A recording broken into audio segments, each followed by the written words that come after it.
이 세상 임금은 마귀입니다. 땅의 복을 구하는 것은 세상 신에게 구하는 것입니다. 많은 종교와 사람들이 수많은 귀신들을 섬기지만 그들이 섬기는 신들의 주인은 세상 신 마귀죠. 이 시대 많은 그리스도인들이 예수님과의 연합을 구하는 것이 아니라 땅의 복을 추구하고 자기 중심의 잘못된 신앙생활을 하고 있습니다. 세상 복을 추구하는 삶은 사단이 마음을 하나님께 두지 못하게 하고 우상 숭배에 빠지게 하여서 결국 영혼을 하나님으로부터 분리시켜 멸망으로 가게 만듭니다. 이 시대 마지막 끝 지점에서 신앙생활하는 우리가 우선으로 해야 할 일은 세상 것으로 더 채워가는 것이 아니라 그동안 욕심으로 내 마음 안에 가득 채운 것들을 꺼내 버리는 회개를 해야 합니다. 마음 안에 심어진 탐욕과 세상 가치를 다 내려놓고 오직 예수 그리스도의 말씀으로 채워가며 거룩하게 성령님과 동행하는 것이 최고의 복입니다. 사단의 미혹으로 타락의 길을 가다가 하나님의 심판을 받은 이스라엘 백성은 오늘날 기복신앙에 빠진 교회의 거울로 잘 보여주고 있는데요. 예레미야 44장 16절에서 19절입니다. 내가 여호와의 이름으로 우리에게 하는 말을 우리가 듣지 아니하고 우리 입에서 낸 모든 말을 반드시 실행하여 우리가 본래 하던 것 곧 우리와 우리 선조와 우리 왕들과 우리 고관들이 유다 성읍들과 예루살렘 거리에서 하던 대로 하늘 여왕에게 분향하고 그 앞에 전제를 드리리라.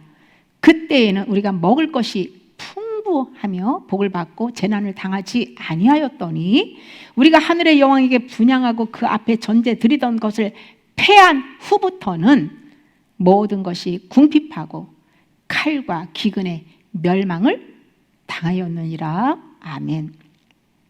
여기서 하늘의 여왕은 고대 근동의 여신, 즉 아세라, 이슈타르, 아스타롯 등을 말하는데요. 당시 섬겼던 그 바알과 다양한 그 신들은 현재 이 시대의 역사하는 잡신들과 근원의 본질은요, 모두 하나님을 대적하는 사단이죠.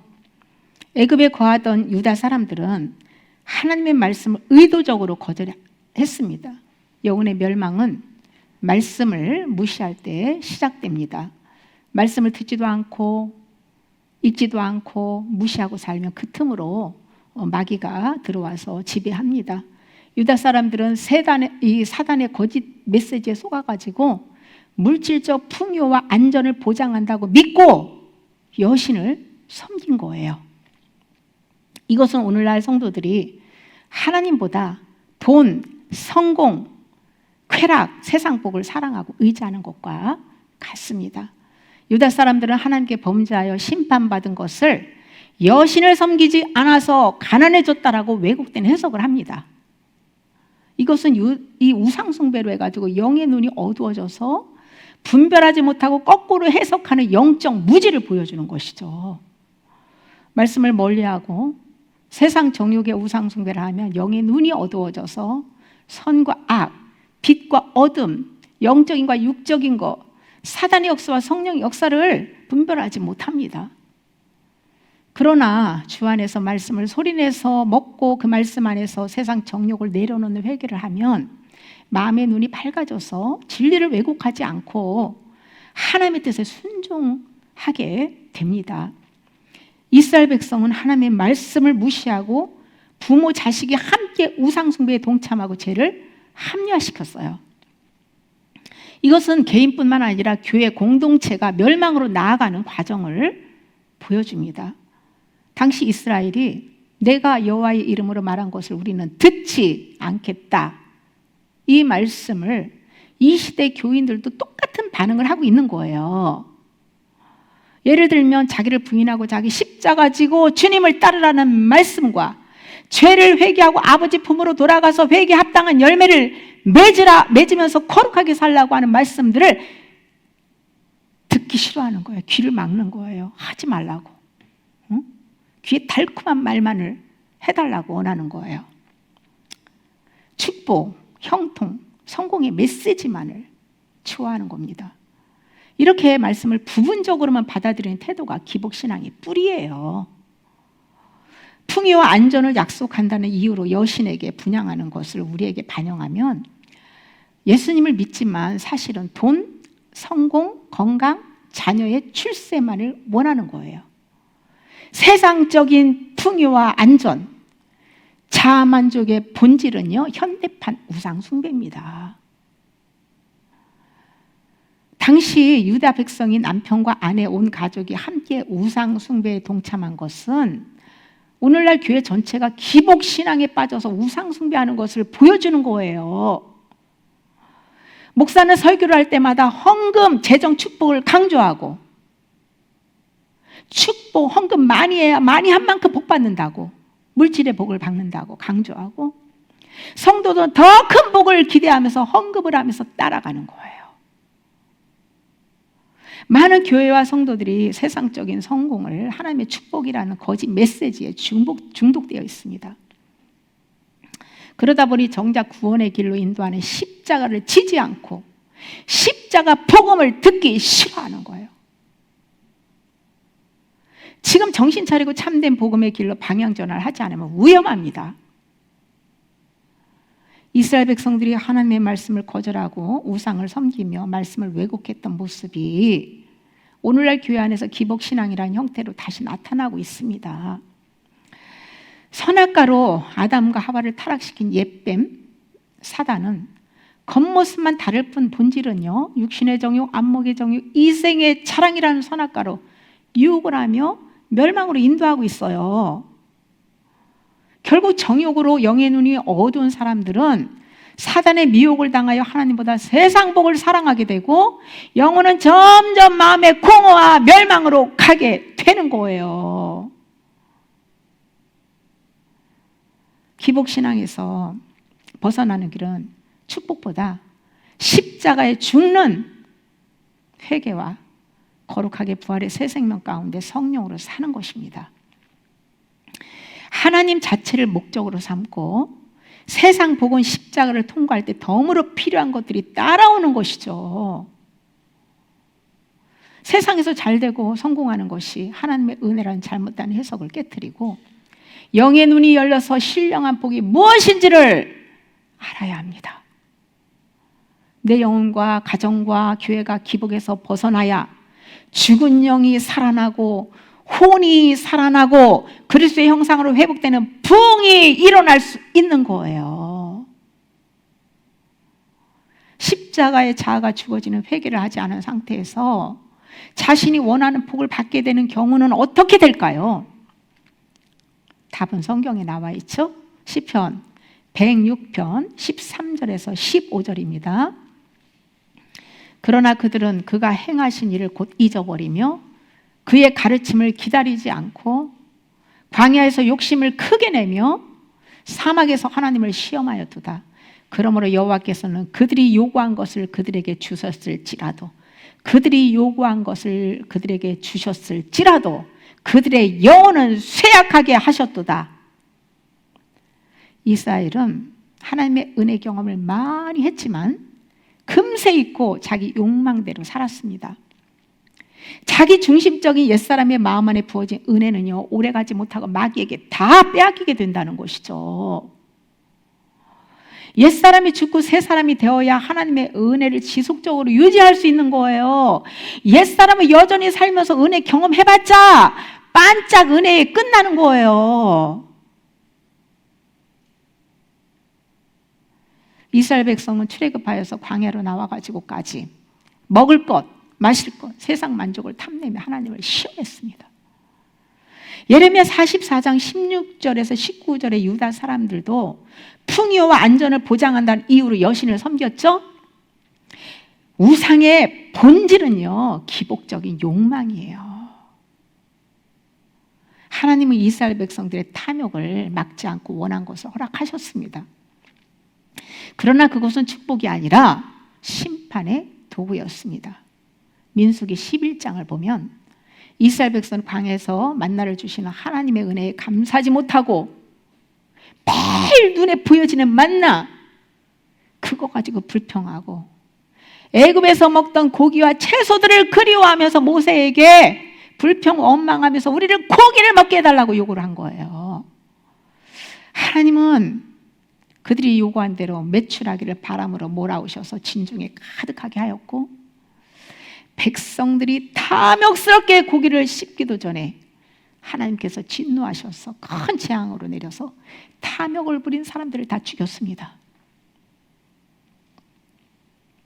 이 사건은 하나님의 은혜에 감사하며 자족하지 못하고 탐욕을 부린 결과 하나님의 심판을 받았다는 교훈을 주는 거죠.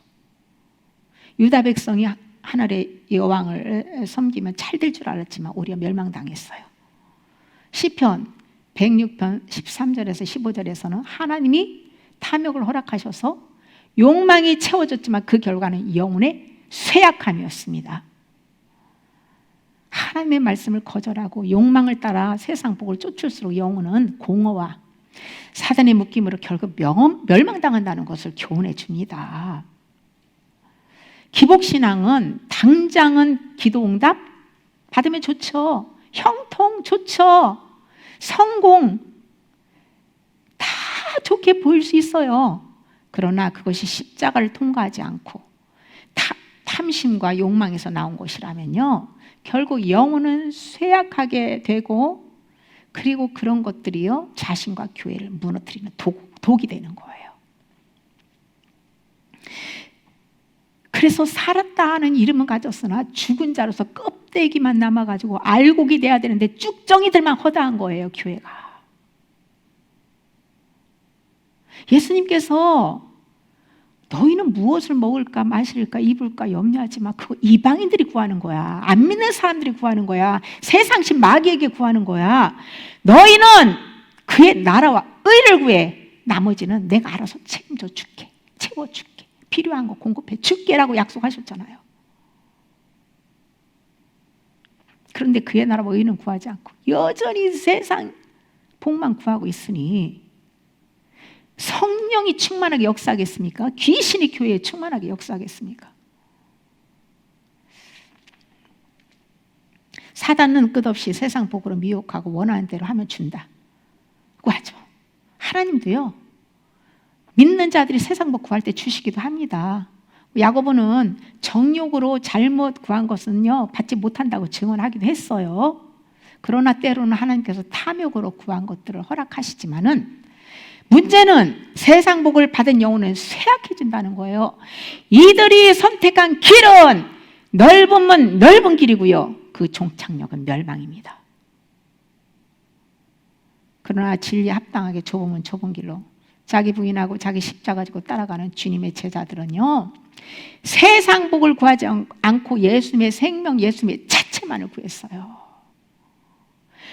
예수님을 얻으면 예수님 안에 그 많은 복이 다 흘러나오게 되는 거 모든 걸 다 얻는 거예요.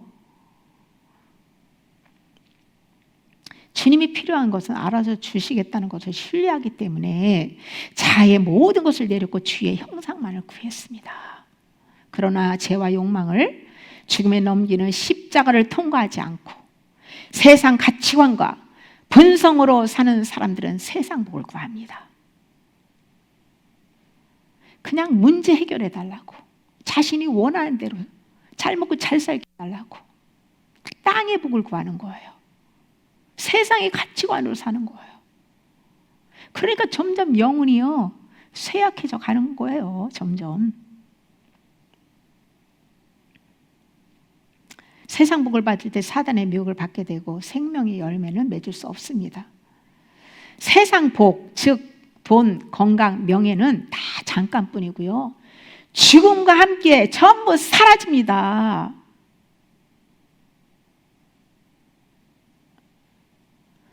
한 달 전에 우리하고 같이 예배드리는 황 목사님이 몇 주 전에 돌아가셨잖아요. 하나님이 오늘이라도 우리를 부르시면 우리도 이 생의 옷을 벗고 하나님의 심판대 앞에 서야 되거든요. 예수님을 믿으면서 세상 복만 구한 것은요, 그렇게 살면 허망한 인생을 살다가 그 결과는요, 멸망이에요.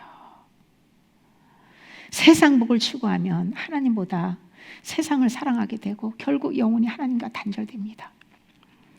세상 복을 최우선 가치로 삼으면 하나님이 아닌 다른 것들을 신처럼 섬기는 우상이 돼요. 영혼은 하나님과 연결될 때 건강하게 살 수 있지만은 세상을 추구하면 점점 영적 호흡이 끊어져서 멸망이 이르게 된다는 거예요. 또한 하나님께서 하나님과 재물을 겸하여 섬기지 못한다고 했는데 세상 복을 추구하면 결국 그것이 주인이 되어서 하나님을 떠나게 되는 거예요. 두 주인은 섬길 수 없는 거예요. 어차피 자기가 더 좋아하는 주인에게 기울이게 되고요. 결국 한 주인은 버리게 되어 있는 거예요. 하나님의 복을 받기 위해서는 반드시 십자가를 통과해야 합니다. 내 삶 속에서 자아가 실제로 죽고 그리스도의 생명으로 살아가는 경험, 그것이 십자가를 통과하는 거예요. 예를 들면 누군가 나를 오해하고 억울한 말을 할 때에 보통은 해명하고 내 자존심을 지키려고 하잖아요.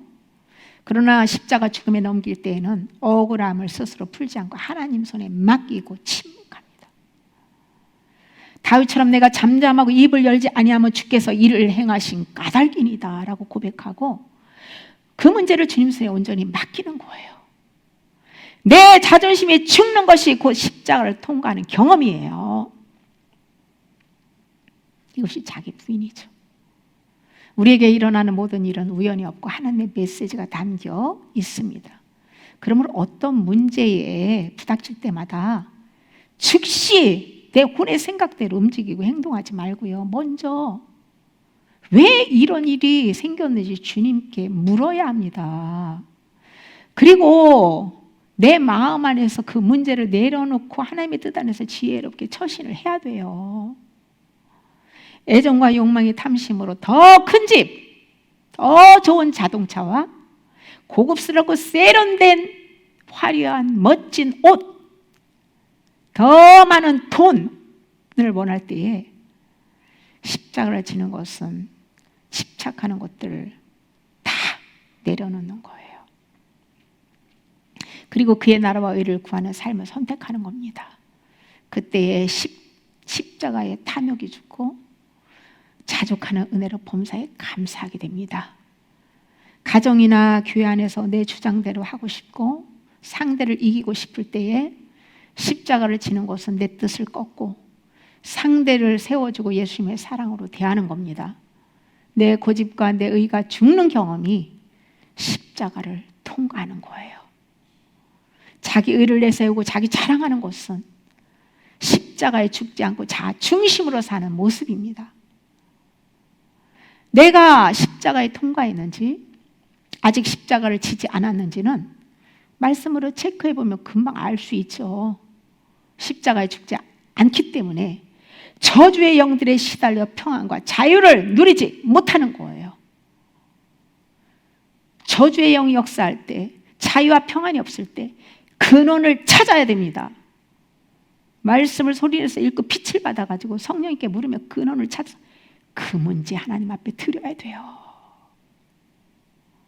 죄와 맞서 싸울 때도요, 예를 들면 음란이나 분노, 게으름, 욕심, 자기 고집 같은 습관적인 죄, 이런 것들이 올라올 때 어떻게 십자가에 넘길 수 있을까요? 내 힘으로 끊으려고 애쓰면 될까요? 더 죄에 사로잡히게 돼요. 내 힘으로 애쓰고 끊으려고 노력하면 할수록 더 죄에 사로잡히고 절망에 빠지게 되는 거예요. 내 힘으로 죄와 싸워 이기는 것은 이겨서는 잠시 이길 수도 있겠죠. 네? 그러나 그 열매는요, 자기 의를 자랑하고요, 교만죄를 지게 되는 거예요. 해보세요. 내가 뭔가 싸워서 이겨보세요. 반드시 그 열매는 자기 의를 자랑합니다. 자기 자랑합니다.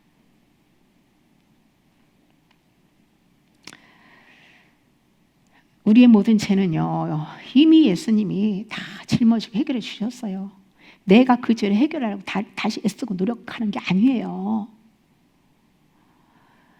성령의 능력에 의지해서 우리가 지은 죄 다 자백하고 회개해야 되죠.